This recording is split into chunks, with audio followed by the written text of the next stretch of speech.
tener en la mañana de hoy dos puntos que queremos exponer ante la opinión pública nacional e internacional. Digo internacional porque el primer punto de esta rueda de prensa tiene que ver exactamente con ese ámbito.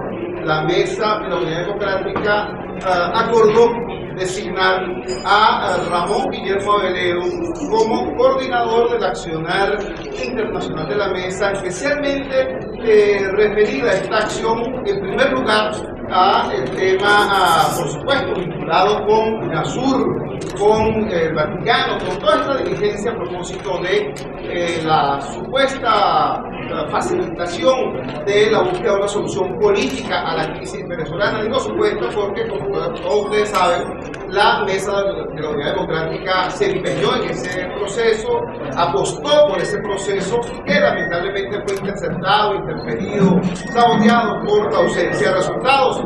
Eso generó un congelamiento de ese proceso. Ahora estamos en un nuevo momento, no de la mesa, sino de la crisis nacional, de la crisis del país. Y frente a ese nuevo momento han surgido voces que han planteado interesantes razonamientos a propósito del mismo. Quiero referirme especialmente a los planteamientos hechos por el señor Padrón, entre otros. Frente a esa circunstancia, entonces, hemos designado con ese mandato claro, amplio, claro, focalizado, pero suficiente, ese amplio respaldo a la figura de un demócrata a carta cabal, una persona que nos representa a todos en esa diligencia que está coordinando y que cuenta, por cierto, para ello con el respaldo de los secretarios de Relaciones Internacionales de todos los partidos que integran esta alianza opositora, esta alternativa democrática. Sin más, entonces, para abordar ese primer punto, los dejo con Ramón Guillermo Aveledo. La persona que dice no para irse a la unidad, sino para ser un soldado de la misma, pero acá está haciendo buena esa palabra. Ramón.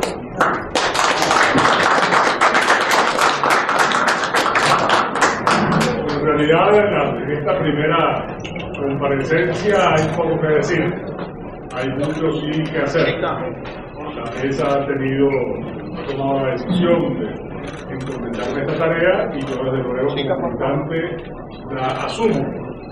Ayer reunimos la primera reunión de la Comisión Internacional integrada por los secretarios de los partidos, por el secretario ejecutivo. Estamos, por supuesto, conversamos allí acerca del lineamiento que la mesa nos dio y las prioridades que la mesa nos ha señalado, que es esa a la que se ha referido el secretario ejecutivo, y estamos ya trabajando. Igualmente, reunimos en la mañana de ayer al Consejo Asesor de Relaciones Exteriores, que existe en la mesa, que encabeza el profesor Demetrio Verde, una persona muy respetada por todos, por la experiencia, nivel de conocimiento, jerarquía intelectual y moral. El presidente de la Comisión y ha tomado esa decisión los primeros análisis de la situación para asesorar a la mesa y asesorar a la Comisión Internacional aquí en Sala. Aquí, pues la mesa es la que traza las líneas, la mesa es la que da las orientaciones, y a nosotros nos toca ejecutarla con lo mejor de nuestra disposición, con lo mejor de nuestra mesa. ¿Tienen una pregunta? Sí, respecto a la situación, bueno, en las palabras de Ernesto Campero, volvió a insistir con el tema, ¿no? Que han conversado dentro de la comisión sobre la prudencia de volver a escribir este organismo. Bueno, recordemos que el diálogo en Venezuela fue congelado y que habíamos acordado, su conjunto de entendimiento, el gobierno de nosotros, que los cancilleres de Brasil, Colombia, Ecuador y el ruso de su santidad sirvieran como facilitadores para esta relación.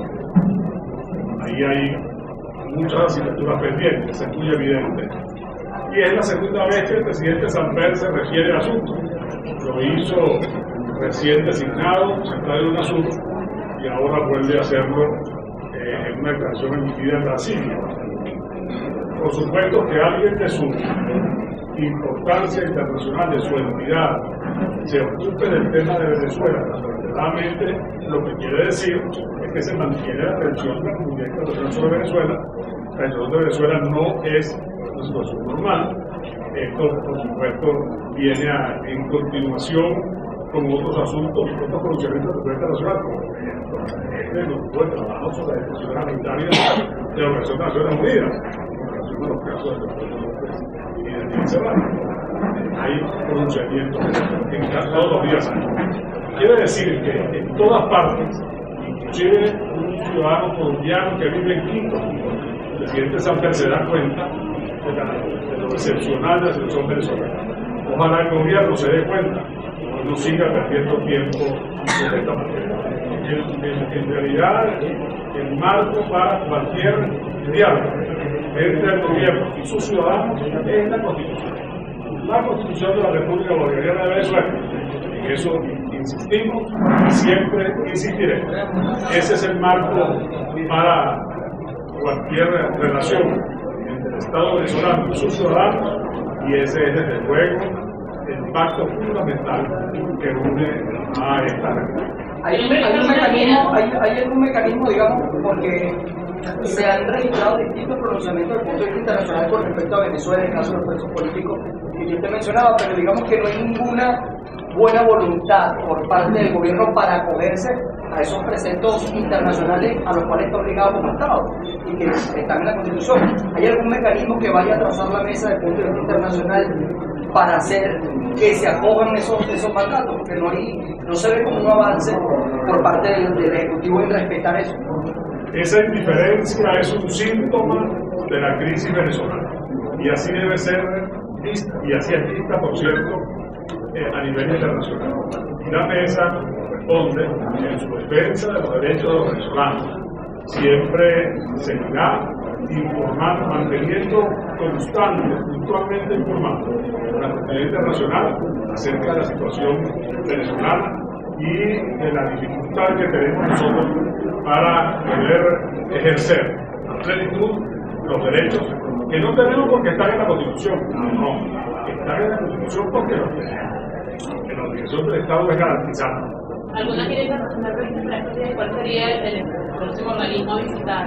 Cuando está asumiendo formalmente. Empezamos por comunicarnos con los cancilleres de Colombia, Brasil y Ecuador y el uso de sus actividades. Empezamos por ahí. Haremos, por supuesto, todo lo que sea necesario aquí, usando, por supuesto, visitas, embajadas, los medios electrónicos y, cuando sea necesario, los viajes al exterior, en la medida de lo que sea posible, dadas las circunstancias que los venezolanos sufrimos, las limitaciones severas para viajar al exterior. Pero todo lo que tiene que hacerse hará.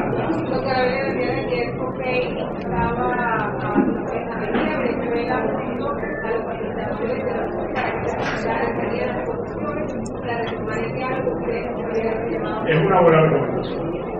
Sí, yo quería saber si puntualmente las tareas que le han sido asignadas están precisamente buscar las condiciones con esa mediación internacional para restablecer la mesa de diálogo. Y en segundo lugar, se han hecho una evaluación en términos políticos, si hay esa discusión dentro de la mesa en cuanto a quién gana más, si la oposición o el gobierno, reinstalando esa mesa de negociación. Queremos que gane Venezuela, ese es el deber de la alternativa democrática.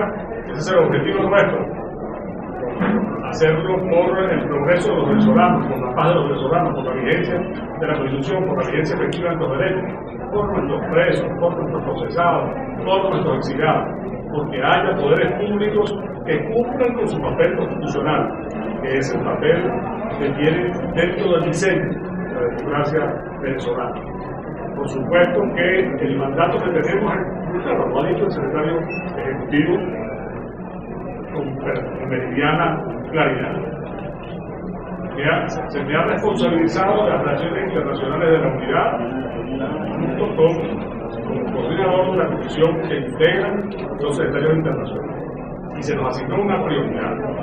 La prioridad en ese trabajo es el diálogo vinculado a los poderes públicos, a tener poderes públicos equilibrados de acuerdo con el mandato constitucional.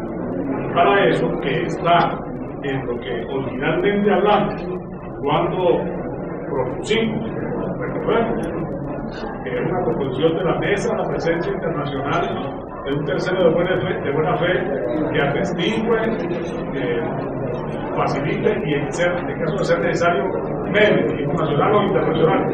En eso, por cierto, que está presente el presidente Copenhague, que es un pregunta sobre eso, que fue uno de los que más insistió en ese tema públicamente.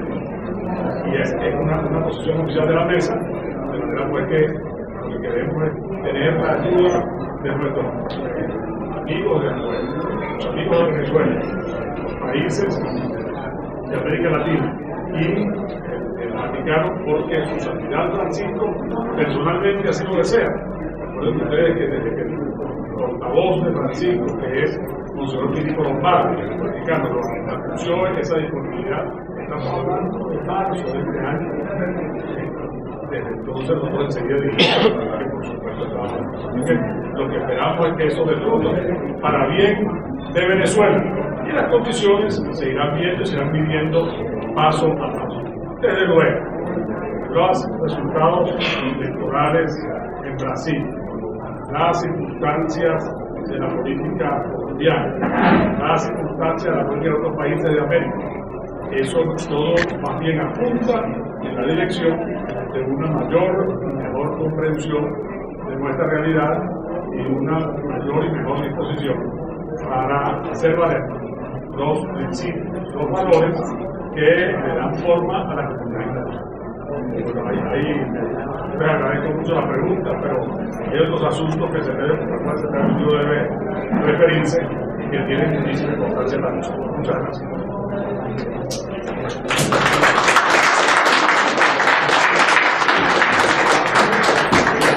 El segundo asunto que es motivo de esta rueda de prensa tiene una estrecha relación con lo planteado por Raúl Guillermo, porque esta diligencia internacional no se produce en el aire, es decir, hay una búsqueda por parte de algunos actores relevantes de la escena internacional, de la escena regional, de contribuir a la construcción de una solución política a la crisis venezolana.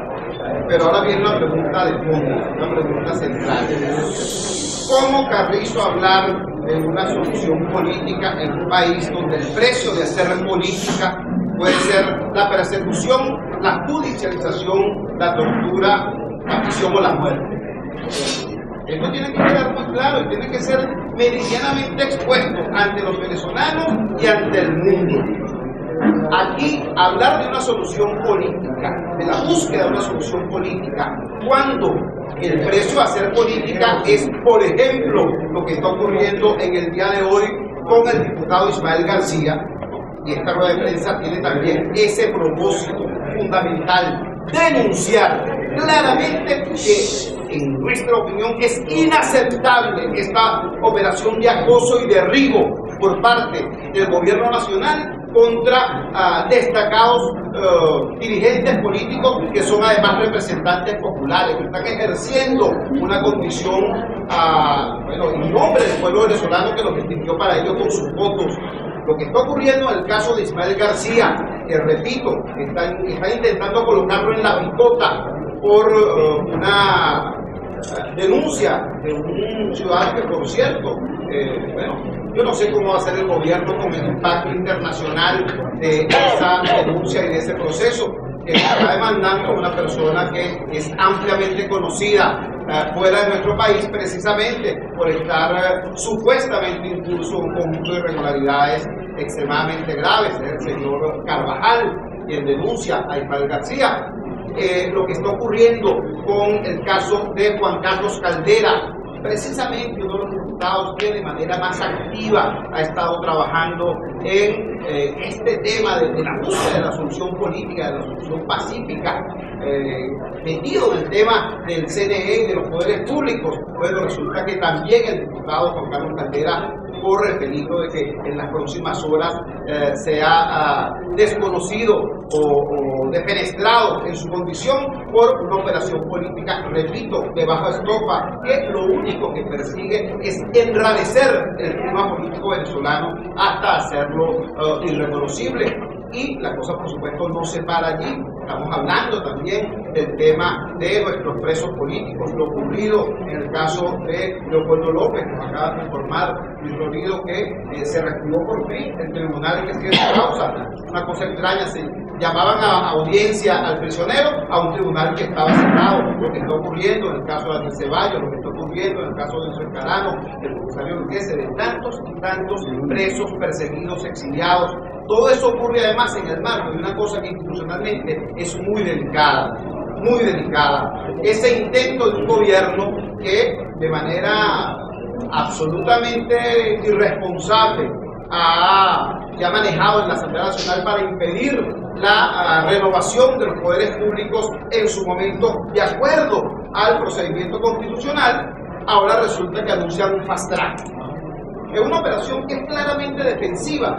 El país ve con claridad que lo que el gobierno está intentando hacer se corresponde mucho a lo que pasó en el año 2009, cuando veían con claridad que iba a cambiar la correlación de fuerzas en la Asamblea Nacional, y entonces los escombros de aquella Asamblea Nacional, presidida entonces creo por Silvia Flores, bueno, procedió a convertirse en una suerte de fábrica de salchichas, aprobando más leyes en los últimos 3 meses que en los pasados 5 años, en los pasados 4 años. Bueno, están haciendo exactamente lo mismo y por la misma razón, porque saben que la realidad política del país cambió, porque saben